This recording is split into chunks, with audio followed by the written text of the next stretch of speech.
श्री गुरुदेव दत्त. नमस्कार तुळ राशीच्या मित्रांनो. पुढील 7 दिवस तुमच्यासाठी अत्यंत महत्त्वाचे ठरणार आहेत. प्रत्येक व्यक्तीच्या आयुष्यात असे काही दिवस येतात जेव्हा ग्रहाची स्थिती आपल्याला थेट अडचणीत टाकत नाही, पण आपल्याला निर्णयाची परीक्षा घेते. या 7 दिवसात तुळ राशीने कोणत्या गोष्टीपासून सावध राहावे? तुळ राशी, या व्हिडिओमध्ये मी 7 गोष्टी सांगणार आहे ज्यापासून तुम्हाला पुढील 7 दिवस सावध राहायचे आहे. पण 7वी गोष्ट इतकी महत्त्वाची आहे की ती दुर्लक्ष करणारे लोक नंतर पश्चाताप करतात. त्यामुळे व्हिडिओ शेवटपर्यंत नक्की पहा. गुरुदेव दत्त राशी भविष्य चॅनलला तुम्ही जर नवीन असाल तर सबस्क्राईब करा दररोज राशी भविष्य पाहण्यासाठी. सर्वप्रथम, पैशाच्या बाबतीत सावध राहणे आवश्यक आहे. दबाव टाकणाऱ्या लोकांपासून सावध राहा. ग्रहस्थिती सांगते की घाईत घेतलेला आर्थिक निर्णय पुढे पश्चातापाचे कारण बनू शकतो. मित्रांनो, कमेंट्समध्ये तोपर्यंत नक्की लिहा श्री गुरुदेव दत्त, श्री स्वामी समर्थ लिहायला विसरू नका. दुसरी महत्त्वाची गोष्ट म्हणजे तुमची वाणी.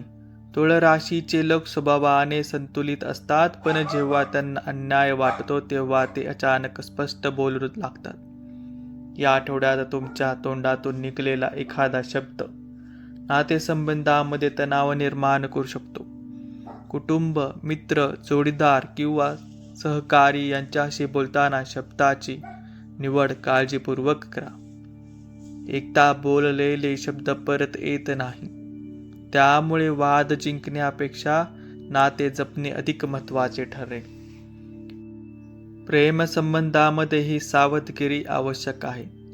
काही तुळ राशीच्या व्यक्तींना असे वाटू शकते की समोरची व्यक्ती त्यांना पूर्णपणे समजून घेत नाही. गैरसमज निर्माण होण्याची शक्यता आहे. कोणत्याही अफवा, तिसऱ्या व्यक्तीने बोलणे किंवा सोशल मीडियावर दिसलेल्या गोष्टीवर लगेच विश्वास ठेवू नका. सत्य जाणून घेण्याआधी प्रतिक्रिया देऊ नका. एका क्षणाचा राग अनेक महिन्याचे नाते कमकुवत करू शकतो. या 7 दिवसात भावनिक निर्णयापासून सावध राहणारे महत्त्वाचे आहे. जेव्हा मन अस्थिर असते तेव्हा घेतलेले निर्णय बहुतेक वेळा चुकीचे ठरतात. एखादी व्यक्ती, घटना किंवा आठवण तुम्हाला भावनिक बनवू शकते. त्या क्षणी मोठे आर्थिक, व्यावसायिक किंवा वैयक्तिक निर्णय घेऊ नका. एक रात्र थांबा, पुन्हा विचार करा आणि मग निर्णय घ्या. आरोग्याच्या बाबतीत तुळ राशीने दुर्लक्ष करू नये.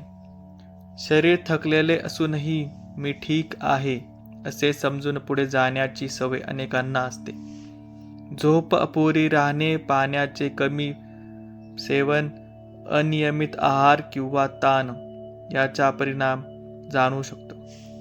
विशेषतः डोकेदुखी, मानसिक थकवा आणि शरीरातील ऊर्जा कमी झाल्याने जाणवू शकते. वेळेवर विश्रांती घ्या. सोशल मीडियावरही संयम बाळगा. एखादी पोस्ट, कमेंट किंवा संदेश भावनिक प्रतिक्रिया निर्माण करू शकते. सर्व गोष्टींना उत्तर देणे आवश्यक नसते. कधीकधी शांत राहणे ही सर्वात मोठी ताकद असते. पुढील 7 दिवसात अनावश्यक वादविवाद टाळा. कौटुंबिक बाबतीत एखादा छोटासा गैरसमज मोठा होऊ शकतो. घरातील ज्येष्ठ व्यक्तीच्या भावना समजून घ्या. प्रत्येक गोष्ट तर्काने सोडवता येते असे नाही. काही वेळा संयम आणि समजूतदारपणा अधिक प्रभावी ठरतो. घरातील वातावरण शांत ठेवण्याचा प्रयत्न करा. या आठवड्यात तुळ राशीसाठी सर्वात मोठा धोका बाहेरून नसून आतून असू शकतो.